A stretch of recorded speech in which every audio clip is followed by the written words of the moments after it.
Okay, we are back for more lockdown social science, and today we are looking at street performers.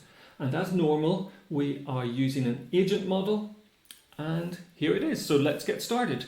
I've got a very simple interface, and when I click setup, all that happens is that I create an urban square.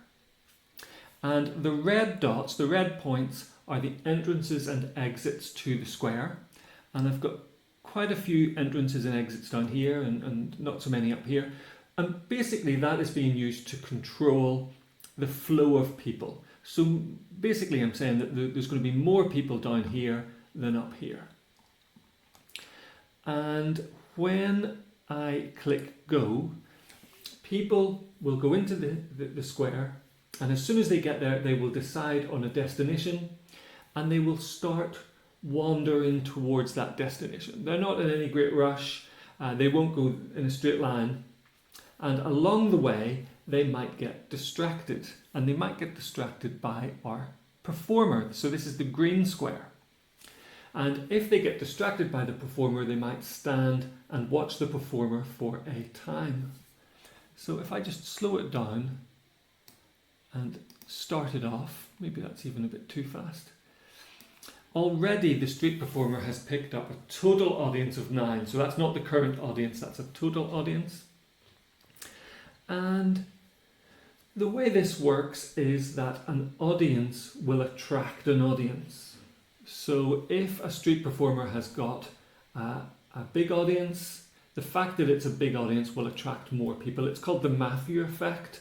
To them that have, more will be given. And that sounds right. So if you see a bunch of people over there, you might go over and investigate what they're all so interested in. But if the audience is too big that a new passerby can't see the performer, they will just move on. And you can't, or the people here can't walk through other people. So if there is an audience, they will have to go round.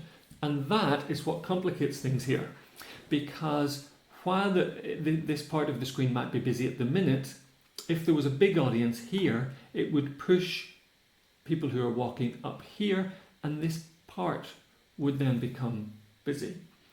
And the question that we are going to examine with our agent model is, if a new street performer shows up, guitar in hand, where should they locate themselves to get as big an audience as possible?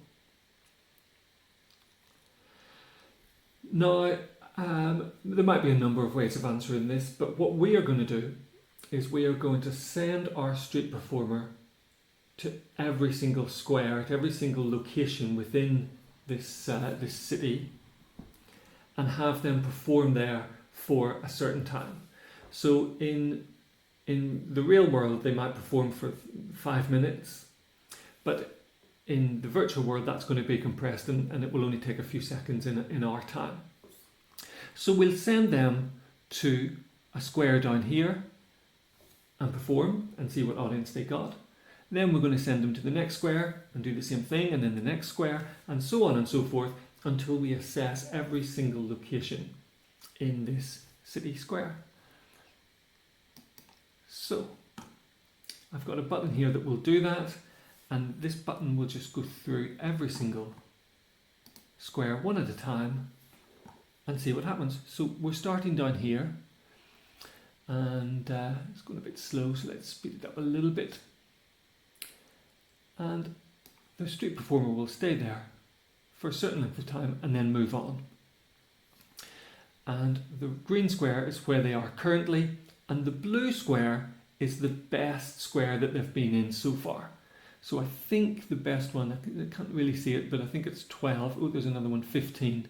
So the best place to locate yourself at the minute, given a performer here, that there's already one performer in the middle, the best place is just there, beside that entrance and exit.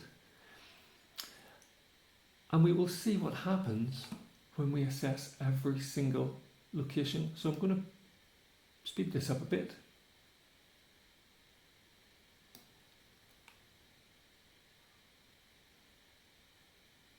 and we'll have our result in a few minutes.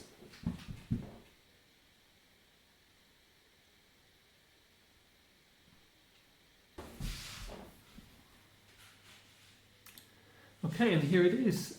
This is our next best place for a street performer to locate. And then what I would do is I would set this to be a permanent spot and do the same thing again. So ask, where should the third street performer locate themselves? And then where should the fourth and where should the fifth, etc. The alternative is to send everybody in together and assess all possible combinations of where they each might stand. Now that sort of thing becomes very unmanageable very quickly because the number of combinations shoots up. It's called in computer science, this would be called a non-polynomial problem, an NP-hard problem. And just to give you a flavour of that, if you were assessing this with just 4 street performers, you would start with all 4 of them down here, and then one would move forward 1 square, and then that same one would move forward another square and another square until they got up to here. And then we'd go back down here, and one of the remaining 3 would move forward 1 square, and then that would be repeated, the entire thing, with the first one moving through all of the combinations, sorry, all of the locations. And then the second performer would move on 1 square again, and again the first one would move completely until the second one gets up to here, and when the second one gets up to here, then the third one moves forward 1 square, and we do the whole thing again. So if you have a fine-grained map with a large number of street performers, the number of tests rapidly becomes billions. I mean, it could end up taking longer than the age of the universe to test everything.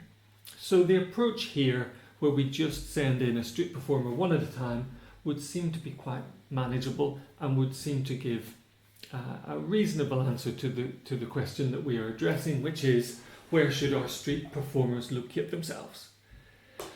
So there it is, street performers, agent models, and if you like these videos, subscribe down here somewhere, and I will see you on the next one. Thank you. Bye-bye.